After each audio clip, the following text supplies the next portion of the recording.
Oui, je pensais intervenir d'abord avant la Sainte Seine parce que mon message, et c'est un message qu'on partage actuellement à travers nos voyages, il est sur la puissance du sang de Jésus. Et vous savez, c'est beaucoup plus important de faire un acte comme l'acte de la Sainte Seine, après avoir entendu la parole de Dieu, si celle-ci traite justement de ce sujet. Parce que la foi vient de ce qu'on entend. Donc on va libérer sa foi dans cet acte qui va engendrer diverses choses. Et d'ailleurs, c'est important de savoir qu'il y a plusieurs moyens pour recevoir la bénédiction de Dieu. Il y a plusieurs moyens pour être guéri. Amen. Mais un de ces moyens, c'est aussi de prendre la Sainte Seine. Il nous est dit que les Corinthiens s'avançaient justement pour recevoir la bénédiction. Certains, malheureusement, n'ayant pas leur vie en règle avec Dieu, ne recevaient pas la bénédiction, mais tout le contraire. Amen. Mais je crois qu'en ce qui nous concerne, nous avons suffisamment entendu de paroles pendant ces 3 jours pour être, je dirais, clean devant Dieu. Amen. Et si nous avons besoin peut-être de nettoyer encore quelque chose, ce message nous aidera à le faire. Allez, pour ne pas se priver d'une bénédiction. Parce qu'il y a des actes qui servent de support à notre foi. L'imposition des mains, vous savez, ce n'est pas quelque chose de magique. L'onction d'huile, ce n'est pas quelque chose de magique, mais ça sert de support. Comme le disait Oral Robert, hein, Dieu utilise des supports pour qu'on libère notre foi. Et souvent, on ne sait pas comment libérer notre foi, à moins d'avoir un support. Alors d'autres fois, ça se passe sans support aussi, parce que Dieu n'est pas limité. Et c'est pour ça que ce qui est important, ce n'est pas de toujours reproduire quelque chose qu'on a fait hier, ou qu'on a fait à la dernière réunion, mais c'est de comprendre ce que Dieu a pour nous, à cet instant, et pas seulement pour nous en tant qu'identité de groupe, mais en tant que personne, en tant qu'individu. Alléluia. Parfois, le Seigneur me demande de faire une chose qui est complètement différente que celle qu'il demande à faire à ma femme pour saisir la bénédiction. Ok? Et c'est pour ça qu'il est important d'être à l'écoute du Seigneur. Et on aime bien partager ce message sur la puissance du sang de Jésus parce qu'on sait, et je l'ai mentionné hier, qu'un des fardeaux, des pièges en même temps, les plus forts de l'adversaire dans la vie des chrétiens, c'est la culpabilité. Toujours avoir l'impression de ne pas être à la hauteur, de ne pas en avoir fait assez. Vous connaissez cette impression? Je suis le seul, vous prierez pour moi tout à l'heure. Et même, le diable il vient même avec des raisons très, très louables. Tu n'as pas assez prié. Tu n'as pas assez lu ta Bible. Tu n'as pas assez jeûné. Tu n'as jamais assez fait. Amen. Et parfois, il met sur notre chemin aussi des gens qui se disent être nos amis, mais on n'est jamais assez bien pour eux. Amen. Alors, si vous avez des amis pour qui vous êtes toujours trop quelque chose, ou jamais assez quelque chose, changez d'amis.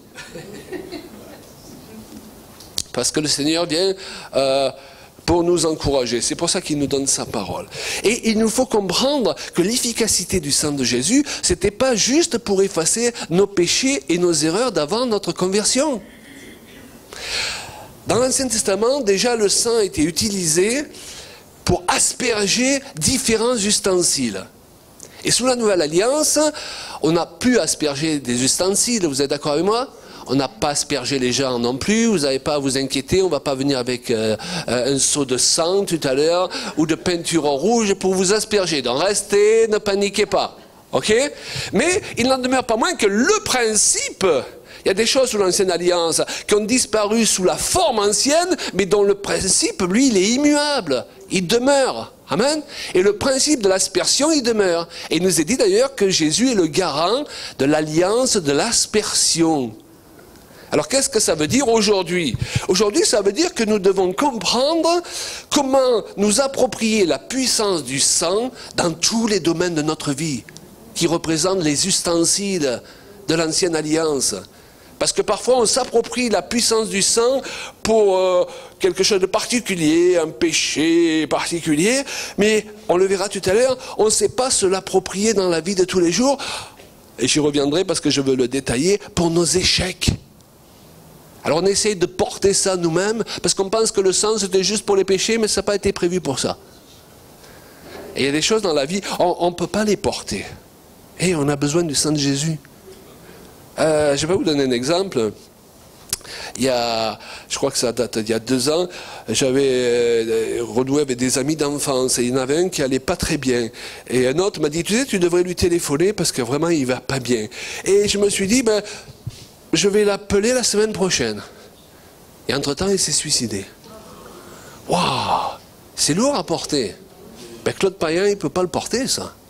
Est-ce que vous comprenez? Je ne peux pas laisser le diable, pendant les 30 ans qui me restent encore à vivre, me harceler avec ça. Même si c'est normal d'être navré quand on est confronté à cette situation. On se dit, là, je suis passé à côté. Hein.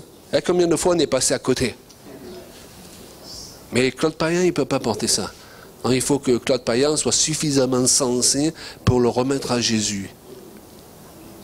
Amen.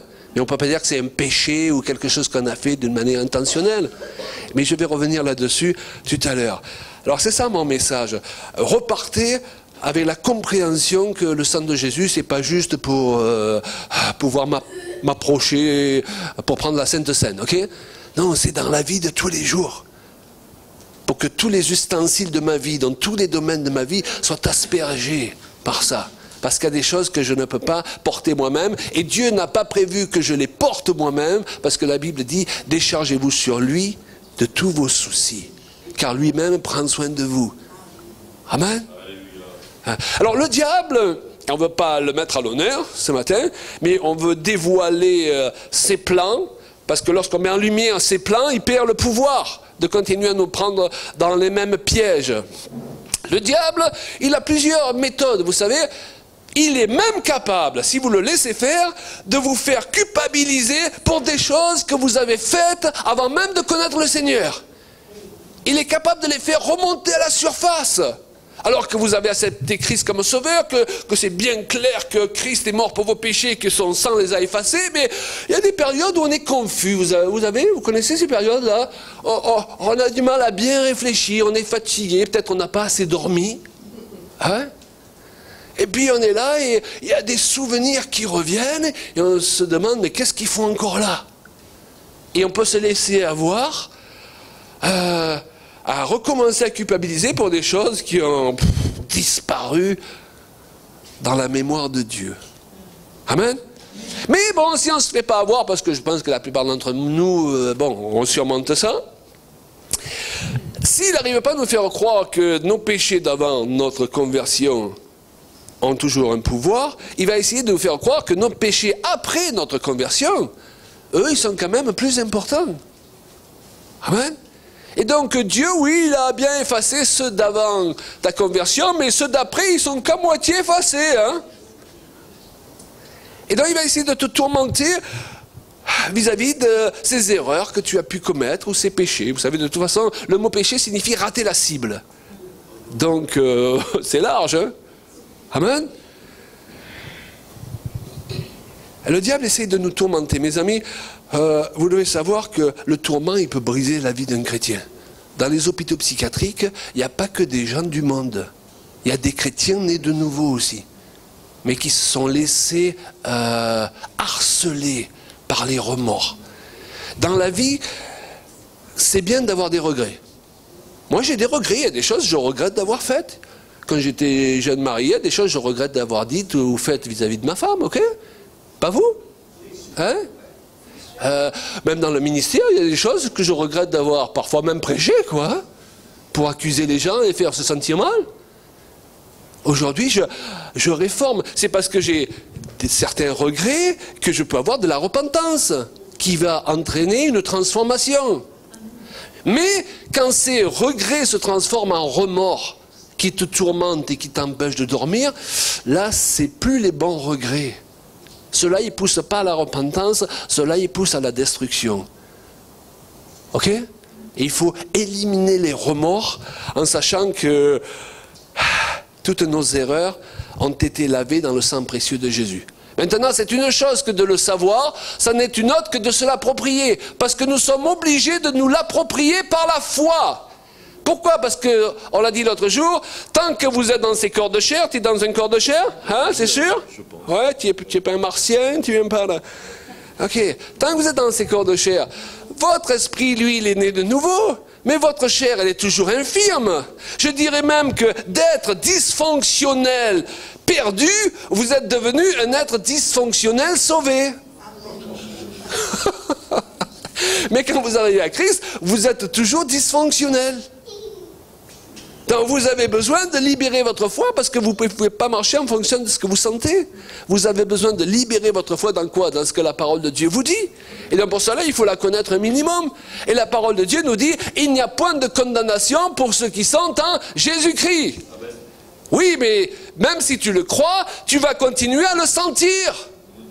Parce que tu es dans un corps de chair dans lequel, et je dirais même, une mémoire a été stockée des tas de mauvais souvenirs.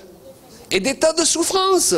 Et ça disparaîtra que quand tu seras auprès du Père et que tu auras revêtu un corps glorieux. Est-ce que c'est clair? Je dirais même, afin de ne pas se faire avoir par les pièges du diable, que si tu te sens condamné, tu es normal. C'est si tu ne te sens pas condamné que tu n'es pas normal, tu es un martien. Quelqu'un qui vit dans un corps de chair se sent condamné. Pourquoi? Parce que notre ennemi par excellence, le diable, est le condamnateur. Donc si tu nuis au diable, il t'attaque par la condamnation. Donc si tu n'es pas attaqué par la condamnation, c'est là que tu as un problème. Tu vas t'avancer, on va prier pour toi pour que tu te sentes condamné.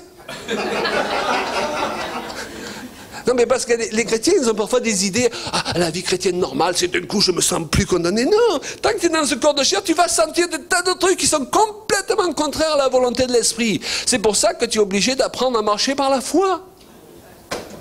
Est-ce que vous comprenez? Donc ne cherchez plus à ne pas vous sentir condamné. Maintenant, il y a une différence entre se sentir condamné et accepter la condamnation. Hello? Parce que la condamnation, elle est là, elle est partout. Il y a toujours quelqu'un pour te faire un reproche, te dire ce qu'il ne faut pas au moment qu'il ne faut pas.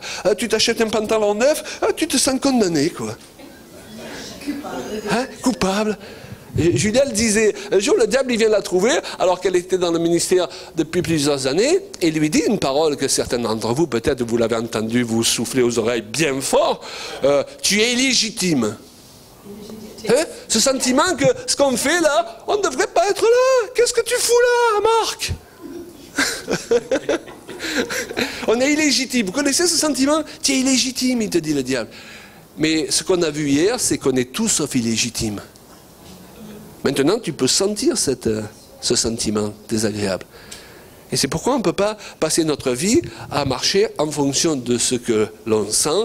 On doit apprendre à marcher par ce que l'on croit et par ce dont on prend connaissance. Et en prenant connaissance de ces choses-là, vous pouvez ressortir en ayant une plus grande victoire dans votre vie et en sachant vous approprier la puissance du sang de Jésus dans les domaines où peut-être jusqu'à présent vous n'avez pas pu vous les approprier. Alléluia. Alors, il y a les péchés qu'on a pu connaître, ou les erreurs, mais il y a aussi les choses que d'autres ont commis à notre égard. Je le disais hier, peut-être qu'on a été abusé. Et quelqu'un qui a été abusé ou violé, par exemple, on se rend compte, les personnes, elles ont envie de se laver continuellement, parce qu'elles se sentent sales. Et parfois les chrétiens, n'ayant pas réglé dans leur esprit ces problèmes-là, continuent à se sentir sales et vouloir toujours se laver. Mais qu'est-ce que nous dit l'Écriture? Le sang de Jésus-Christ nous a lavés. Amen. Elle emploie même l'expression purifier. Il faut accepter la pureté que Dieu nous donne. Amen. Et l'opposer à toutes ces paroles d'accusation pour se débarrasser des conséquences de nos souffrances passées. Alléluia. Dans le sang de Jésus, il est là, pas seulement pour effacer nos péchés, mais nos souffrances. On est d'accord pour ça? Et le dernier point que je veux partager avec vous, parce que je ne veux pas être long, je comprends vraiment cette sainte scène avec foi, en se pénétrant de ces réalités. Hein. Le sang de Jésus, il est là pour effacer nos échecs. C'est quoi nos échecs? Ce que la Bible appelle aussi les œuvres mortes. Tu sais, toutes les fois où tu as été à côté de la plaque, toutes les fois où tu t'es couvert de ridicule, il y a des connaisseurs ici? Hein? Les fois où tu as dit ce qu'il ne fallait pas dire. Les autres fois où tu n'as pas dit ce qu'il fallait dire. Il y a des connaisseurs ici? Cette soirée où tu as été nul. Et les gens, ils vont garder cette image de toi, alors que les autres jours, tu es bien, quoi. Ces choses peuvent nous tourmenter. Vous savez, je connaissais une jeune fille, en parlant de remords et de tourments, qui était dans notre église. Elle était bien née de nouveau, alléluia, elle aimait le Seigneur, mais elle avait ce sentiment qu'elle avait raté l'occasion avec un garçon un jour qui voulait se marier avec elle, et je ne sais pas ce qui s'était passé, ça ne s'était pas fait, et des années après, elle était obsédée nuit et jour par cet échec. On a essayé de la raisonner, mais voilà, si vous ne vous laissez pas raisonner, Dieu ne va pas vous raisonner de force. Amen, il faut recevoir sa parole. Et un jour, elle a quitté l'église, on a appris qu'elle s'est suicidée, là aussi. Elle s'est jetée du haut du balcon. Obsédée, oppressée par ses pensées d'échec. Parce qu'elle n'a pas su s'approprier la puissance du sang de Jésus. Amen. Quelqu'un dira, elle est allée en enfer. Mais non, elle n'est pas allée en enfer. Le Seigneur prend en considération les états dans lesquels on se trouve. On devrait faire attention avant d'envoyer tous les gens en enfer, comme on fait parfois dans les milieux évangéliques, parce qu'on risque d'avoir des surprises. Il y a certains qu'on risque de penser qu'ils vont s'y retrouver là-haut, et on ne les verra pas. Amen. Et d'autres dont Dieu connaît la situation, il connaît les circonstances, il connaît le cœur. Et Dieu, vous savez, il nous juge par rapport à ce qui c'est lui. Et c'est pour ça qu'il nous demande de ne pas nous condamner les uns les autres, parce qu'il y a des choses qu'on ne sait pas sur les gens. On ne sait pas toujours pourquoi les gens y réagissent, comment ils réagissent. On ne sait pas toujours quelle a été leur enfance. Hein. Vous avez remarqué, quand on apprend quelle a été l'enfance de certaines personnes, on se dit, ben dis donc, peut-être que moi, à sa place, je m'en serais moins bien sorti, quoi. Hein? Amen.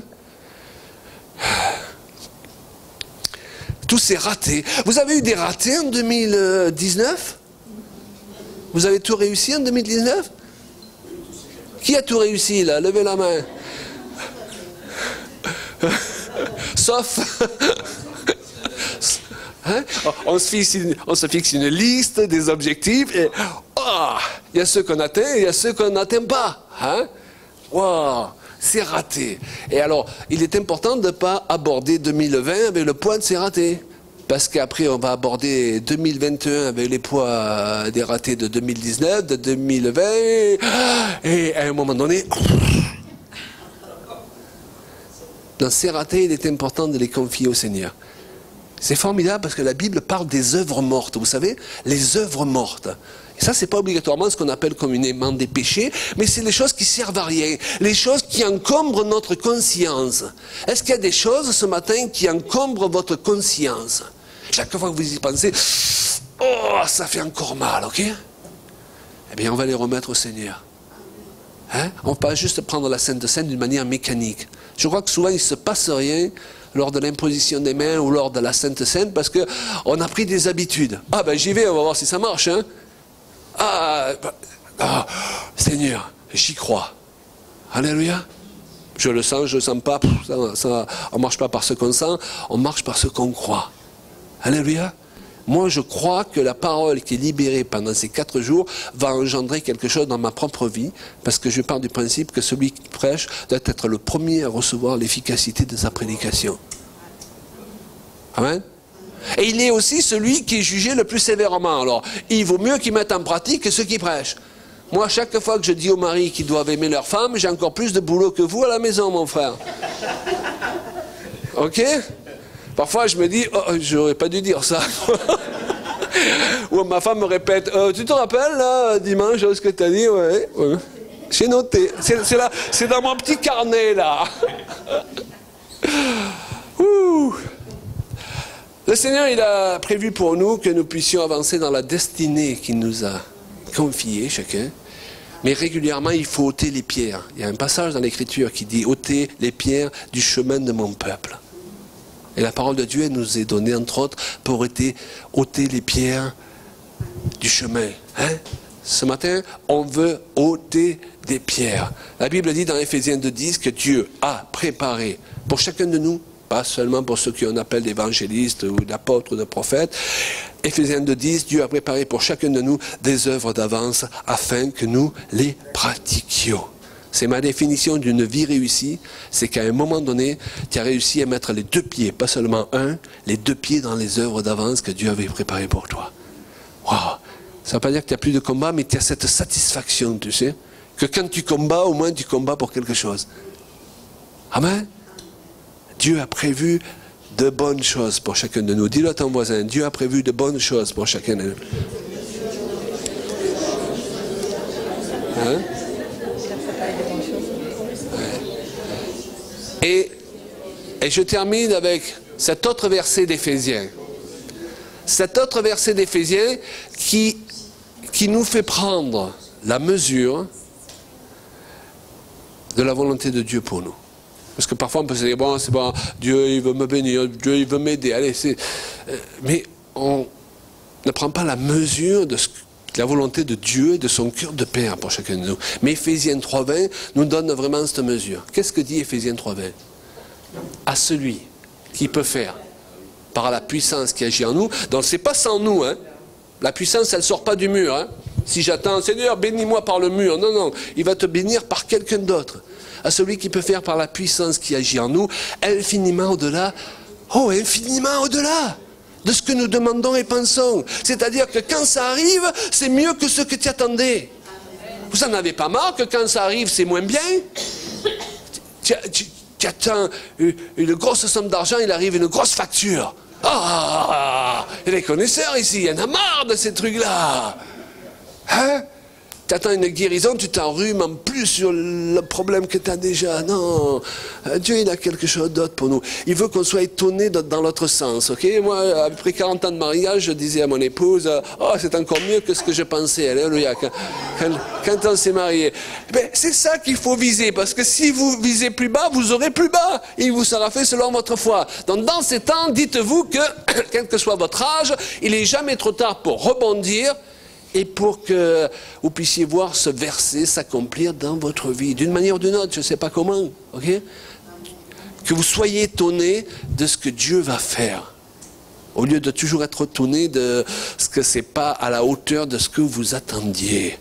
À celui qui peut faire par la puissance qui agit en nous, infiniment au-delà de ce que nous demandons. Tu te rends compte? Et pensons, selon les traductions, et concevons. Tu as imaginé quelque chose, et ce qui arrive est beaucoup plus fort, si bien que ton imagination était trop limitée, ton intelligence humaine, pour pouvoir le concevoir. Merveilleux ça! Moi, c'est comme ça que je conçois Dieu. Alors, ce matin, quand on va prendre Sainte Seine, c'est en disant, ouais, le sang de Jésus, il n'a pas été versé juste pour que je passe dans la vie et je m'en sorte tant bien que mal, quoi. Et que j'essaye d'arriver au ciel sans trop de bosse, hein. À la rigueur, on va me ramasser la petite cuillère au dernier moment, mais je rentre, hein. Et merci Seigneur, il vaut mieux ça que pas y rentrer. Amen. Et je dirais même, il vaut mieux rentrer au ciel en étant infirme sur un fauteuil roulant ok, qu'aller en enfer en bonne santé. On est bien d'accord là-dessus. Il y a des priorités dans la vie. Mais bon, Dieu, il a prévu aussi que nous puissions voir sa gloire être manifestée dans notre vie. Moi, j'ai signé pour la gloire de Dieu. J'ai signé pour la gloire de Dieu. Amen. Est-ce qu'on peut lever nos mains, Seigneur? Oui, voilà. Ce qui n'a pas encore été transformé, eh bien que ça puisse être transformé encore dans nos vies. Pour que nous puissions rebondir, d'à partir là où nous nous trouvons. Certains d'entre vous, je l'ai dit l'autre jour, c'est peut-être une situation vraiment complexe et humainement parlant, vous vous dites, mais parce qu'humainement parlant, ton cerveau n'a pas la capacité, dans un corps irrégénéré, de concevoir ce que Dieu a pour toi. Tu comprends? Donc tu dois le croire par la foi, que quelque chose de plus grand que ce que tu peux imaginer peut arriver. Tandis que ceux qui sont dans le monde, s'ils ne peuvent pas l'imaginer, le concevoir, ils ne le croient pas. Mais nous, nous croyons que Dieu peut faire au-delà de ce que nous pouvons concevoir, par la puissance qui agit en nous. Alléluia. Amen. Baissez vos mains. Et parfois, il va utiliser des gens que tu n'imaginais pas. Il y a un principe, j'ouvre une parenthèse pour ça. L'autre jour, il y a une personne qui est venue me trouver dans une réunion, il m'a dit, ça fait des années, j'étais marié avec un pervers narcissique qui m'a fait vivre l'enfer, mais j'ai été guéri en entendant l'enseignement que vous avez partagé. Mais je tiens à vous dire quelque chose, c'est que cet homme-là, il s'appelait Claude. Il y a un principe biblique, c'est que souvent Dieu nous guérit par l'équivalent de ce qui nous a blessés. Je me rappelle une fille de pasteur qu'on a aidée un jour aussi, qui n'avait jamais osé se confier à des pasteurs parce qu'elle avait été mise les gens vivent parfois des choses terribles, elle avait été mise en pension, gardée chez une famille chrétienne d'ancienne de l'église, et l'homme, il abusait d'elle pendant des années, quoi. Fille de pasteur. Elle n'avait jamais osé parler à un pasteur parce que les pasteurs, ça lui faisait peur. Alors on l'a vu avec une queue de cheval, elle a dit, celui-là, il est un peu plus original. Peut-être je vais pouvoir lui dire ce que j'ose pas dire à d'autres. Comme quoi, dans la vie, hein, Dieu utilise tout. Okay? Et on l'a vraiment amené à une restauration, une guérison, jusqu'à ce que son mari dise, ben, je ne reconnais plus ma femme. Mais la personne qui avait abusé d'elle pendant toutes ces années s'appelait Claude. Ce que vous devez comprendre, c'est que Dieu utilise souvent l'équivalent de ce qui vous a blessé pour vous guérir. Si vous avez été blessé par un pasteur, le plus mauvais calcul que vous puissiez faire ce matin, c'est de vous fermer au ministère de tous les pasteurs. Et de dire tous les pasteurs sont les mêmes, parce que sans doute Dieu va utiliser un pasteur pour vous aider. Parce que tous les pasteurs ne sont pas les mêmes. Si vous avez été blessé par une femme, c'est un très mauvais calcul de dire toutes les femmes sont les mêmes. Parce que Dieu va sans doute utiliser une femme pour vous guérir. Et pareil si vous avez été blessé par un homme. Et un serviteur de Dieu prêchait, là, comme moi, ce matin, un jour, et pendant qu'il prêchait, il a vu une vision vraiment très claire, et la Shekinah de Dieu est descendue dans la salle, et il a vu une main, simplement une main. Et Dieu lui dit, tu vois, cette main, ça représente les ministères apostoliques, ok? Prophète, apôtre, évangéliste, enseignant, pasteur. Et il lui a dit, le Seigneur, d'une voix très précise, tu as été blessé par une équipe apostolique, tu ne veux plus entendre parler d'équipe apostolique, mais je vais utiliser une équipe apostolique pour te guérir. Hein? Donc ne vous fermez pas à tout sous prétexte que vous avez été blessé par quelqu'un. Peut-être que vous étiez dans une église, le pasteur il était adultère. Dites pas tous les pasteurs sont des adultères. C'est pas vrai. Amen. Il y a des tas de gens tordus dans l'église, mais c'est aussi l'endroit où on trouve les gens les plus merveilleux. On l'a vu d'ailleurs dans le documentaire là, les pasteurs qui se levaient. Amen. Donc il faut qu'on fasse attention dans nos manières de parler. Pareil, on a enseigné sur le prophétique, faire attention, mais partons pas du principe que c'est tous des faux prophètes. Non, il nous faut des prophètes, alléluia. Il nous faut des vrais apôtres, il nous faut des vrais pasteurs, des gens vraiment ouins pour guérir les autres, au lieu de tous ceux qui utilisent leur position d'autorité pour les asservir. Amen. Dans ces temps. Alors ce matin, vous pouvez ouvrir notre cœur. Peut-être que j'ai dit ça, j'avais pas prévu d'ouvrir cette parenthèse parce que certains en ont besoin, mais cet acte de prendre le pain et le vin, il ne faut pas le banaliser. Hein?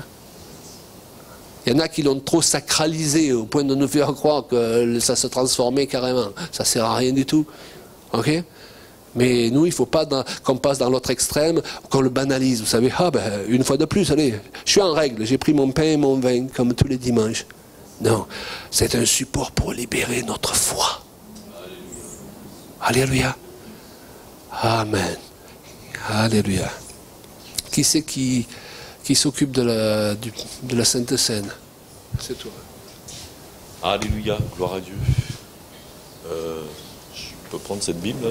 Et tu peux, bien sûr. Merci beaucoup. Voilà. On va lire un petit passage que vous connaissez bien. Car j'ai reçu du Seigneur ce que je vous ai enseigné.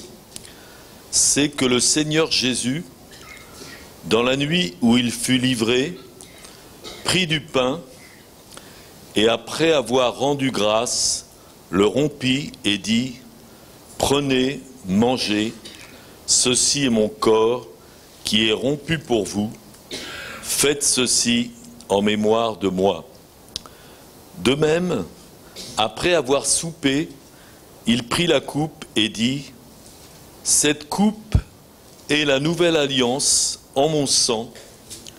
Faites ceci en mémoire de moi toutes les fois que vous en boirez.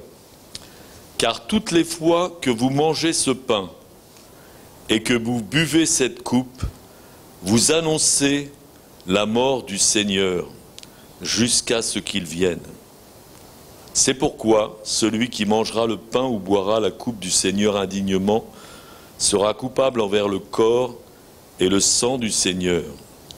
Que chacun donc s'éprouve soi-même et qu'ainsi il mange du pain et boive de la coupe. Car celui qui mange et boit sans discerner le corps du Seigneur mange et boit un jugement contre lui-même. Oui, Père, nous voulons te bénir et te louer. Merci pour cette occasion. Merci de nous avoir rassemblés pour prendre le pain, Seigneur, qui représente ton corps brisé pour nous, et pour boire ce vin qui représente ton sang qui a été répandu, Seigneur. Et c'est vrai que nous voulons annoncer ta mort, Seigneur, cette mort, et nous rappeler ce que tu as fait, Seigneur, en mourant sur la croix pour nous. Tu as porté tous nos péchés, Seigneur, et par ton sang, Seigneur, tu nous as purifiés de tout péché. Et ton sang est puissant, Seigneur, et ton sang agit aussi. Nous t'apportons, Seigneur, nos péchés, mais si nous ne les avons pas confessés, mais aussi nos échecs, tout ce qui nous préoccupe, tout ce qui nous accuse. Nous voulons les apporter, Seigneur, au pied de ta croix, et proclamer la purification. Alléluia, gloire à Dieu. Et nous savons aussi que sur la croix, tu as porté nos maladies et nos infirmités, Seigneur, et nous ne voulons plus les porter. Nous abandonnons nos maladies et nos infirmités. Merci, Seigneur, et nous nous emparons de ce que tu nous as donné, Seigneur, sur la croix. Merci, Seigneur, de cette visitation que tu fais ce matin, Seigneur. Tu nous visites et tu nous apportes, Seigneur, le meilleur. Et Seigneur, nous voulons nous rappeler aussi que cette croix, Seigneur, ta crucifixion, ta mort, Seigneur, c'est pas seulement pour nous, mais c'est pour tous ceux qui sont dehors, Seigneur, et que ton sang est suffisant, Seigneur, pour la terre entière, Seigneur, pour tous les péchés des hommes. Gloire à toi, Seigneur. Et nous voulons aussi non seulement annoncer cette mort dans cette assemblée, mais Seigneur, tout autour de nous, Seigneur, annoncer Jésus-Christ, et Jésus-Christ crucifié, Seigneur. Et ton sang est puissant et valable pour guérir les gens qui sont au dehors et pour leur pardonner leurs péchés. Merci, Seigneur, et nous t'apportons, Père, ce pain et cette coupe, et nous te demandons que ce soit pour nous tous un pain de bénédiction et une coupe de bénédiction, Seigneur, non seulement pour nous tous qui sommes là, mais pour les gens du dehors, Seigneur, ceux qui nous entourent, ceux que nous allons rencontrer en sortant de cet endroit-là. Amen. Gloire à Dieu. Alors, s'il y a quelqu'un qui pouvait donner le vin, peut-être Sylvie. Bon, on va passer, voilà, chacun un petit peu.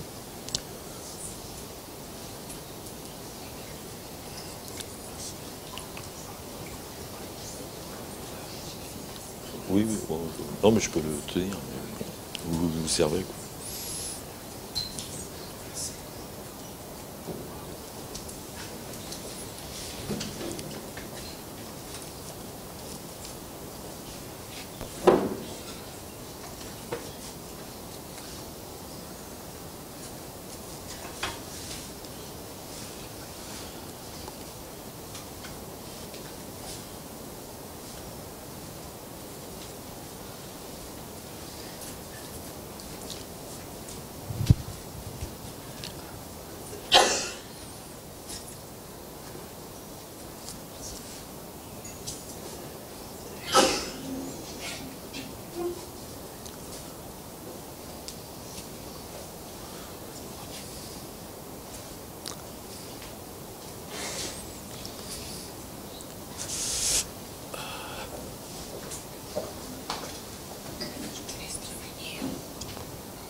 Alléluia. Amen. Alléluia. Gloire à Dieu.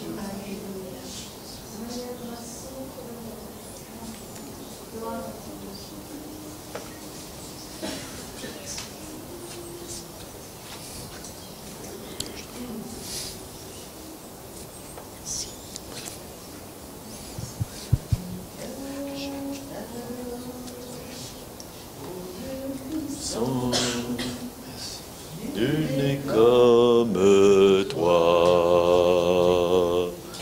mon cœur t'adore, prince de paix, c'est toi que mon cœur désire, sois glorifié,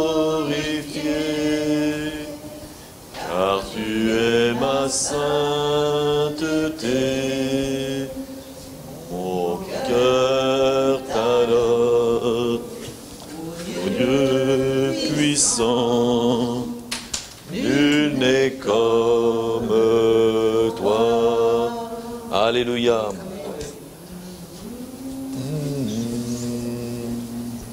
Ô Dieu puissant, nul n'est comme toi. Mon cœur t'adore, prince de paix, c'est toi que mon cœur désire, sois glorifié, car tu es ma sainteté.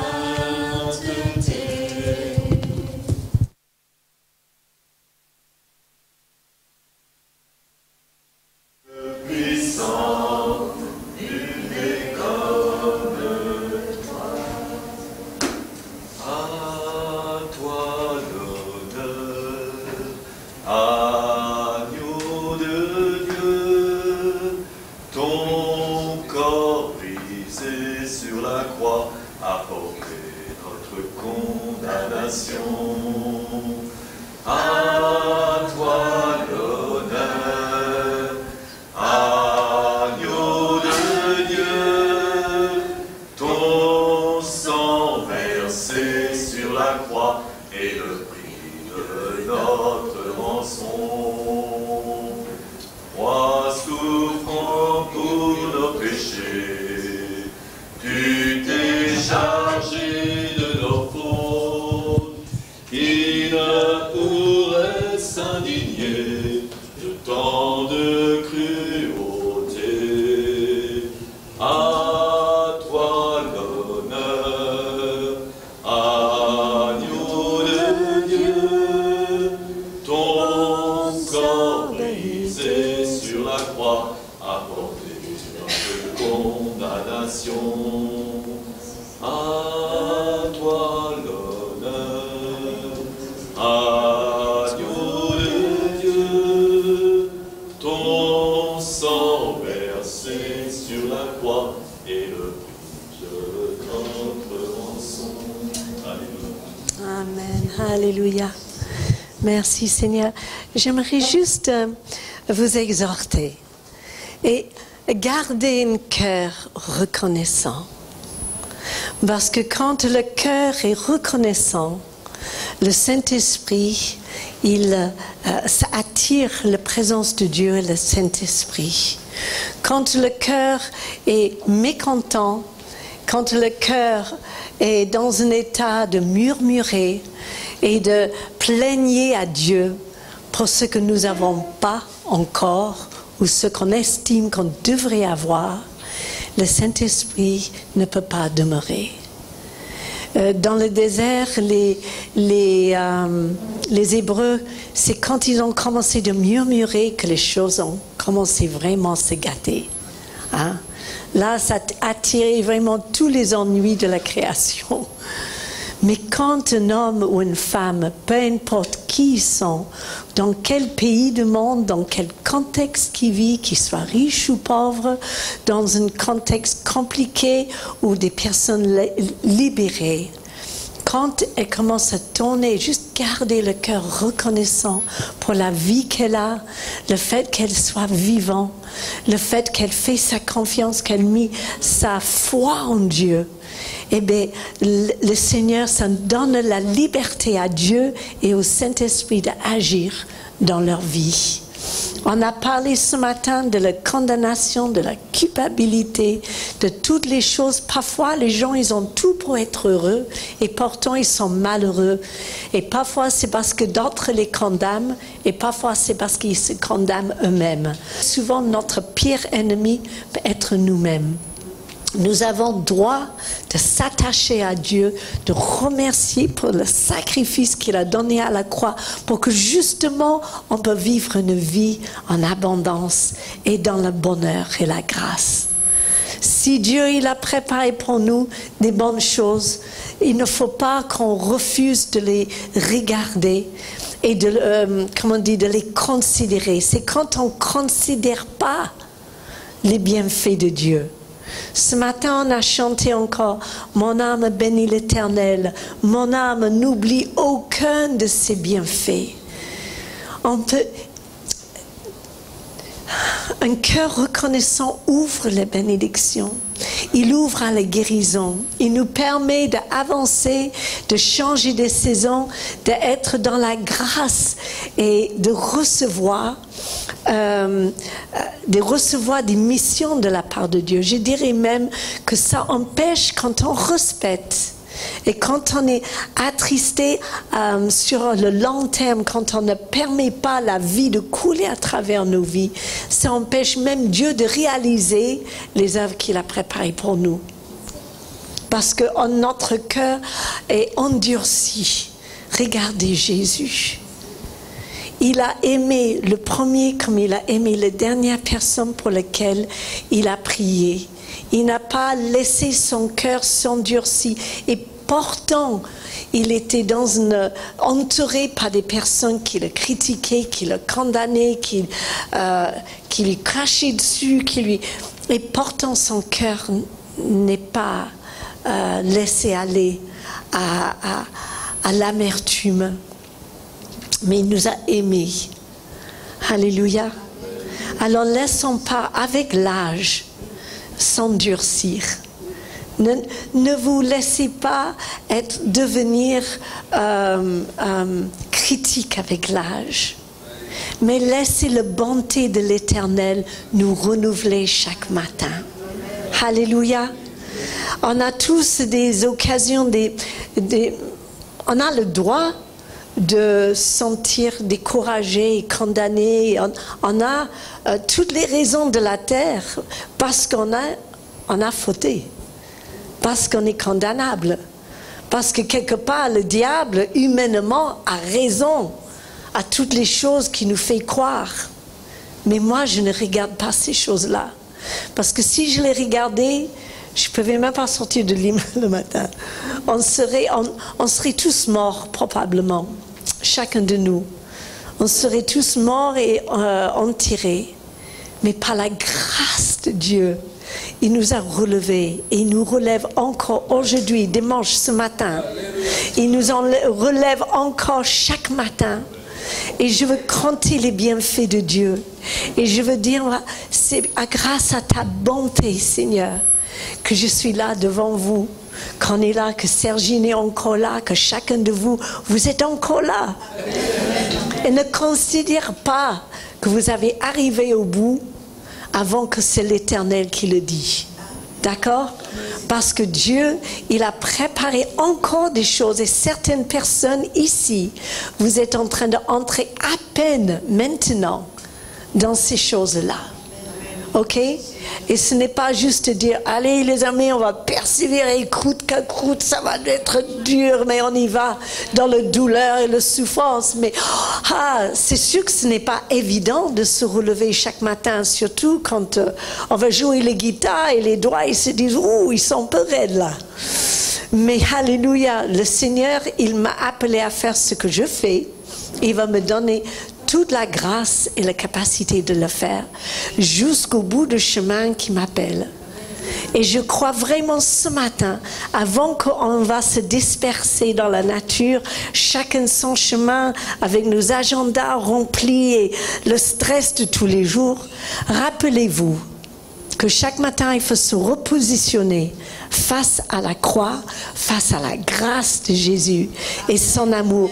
Ne sois pas réfractaire à l'amour de Dieu, parce que cet amour, il est au-delà de tout ce qu'on peut imaginer. Et l'amour, il guérit beaucoup. Amen.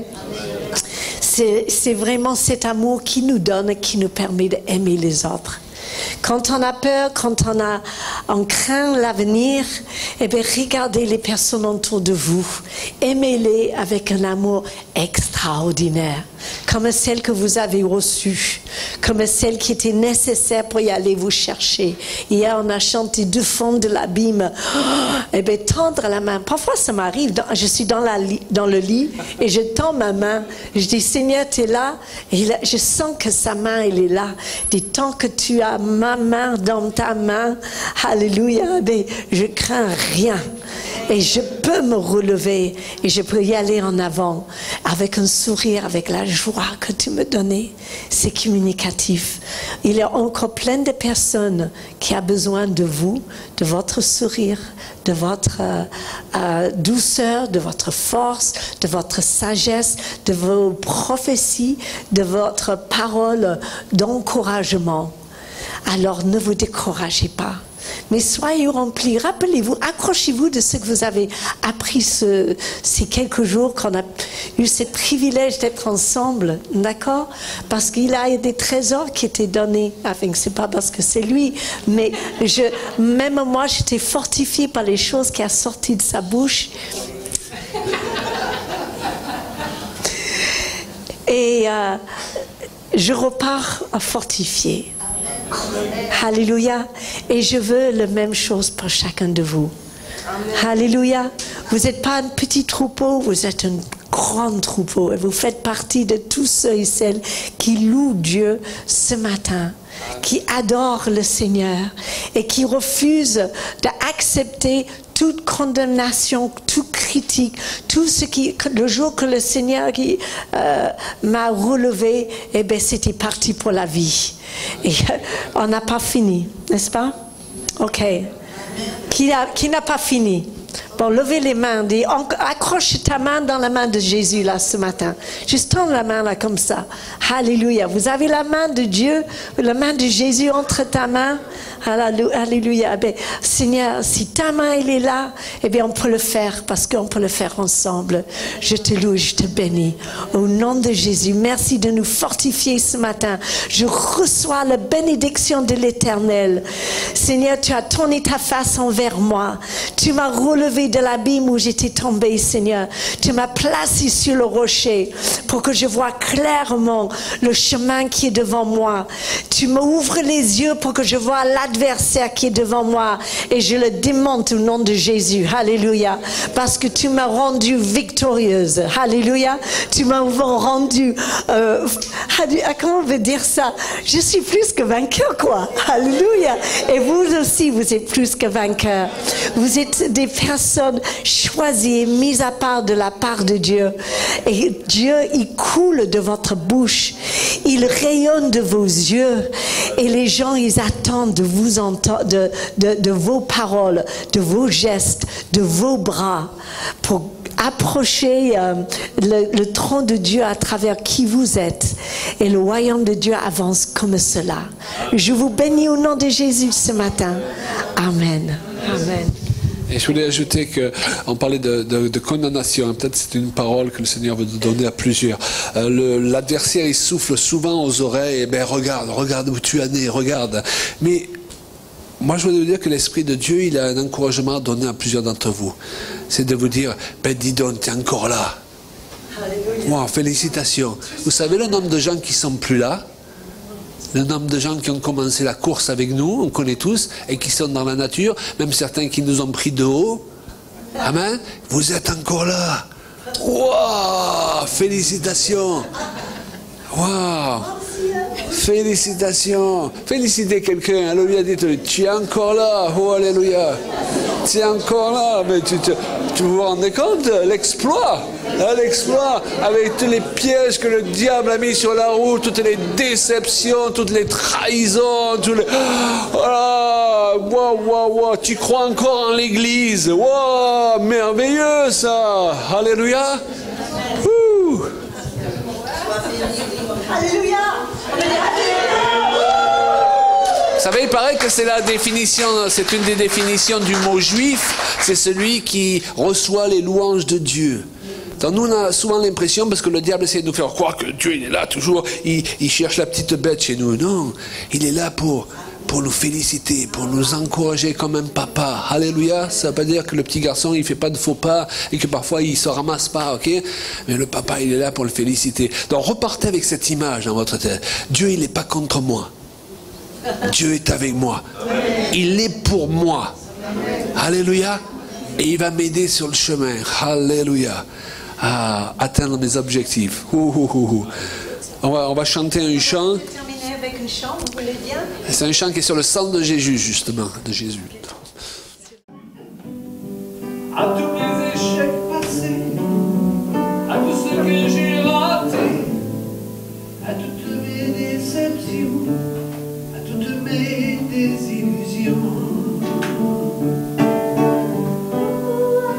à toutes les fois où je n'ai pas été à la hauteur, je me suis trompé, à toutes les fois où j'ai peur, je dis que c'est la vie, oui c'est la vie, oh c'est la vie.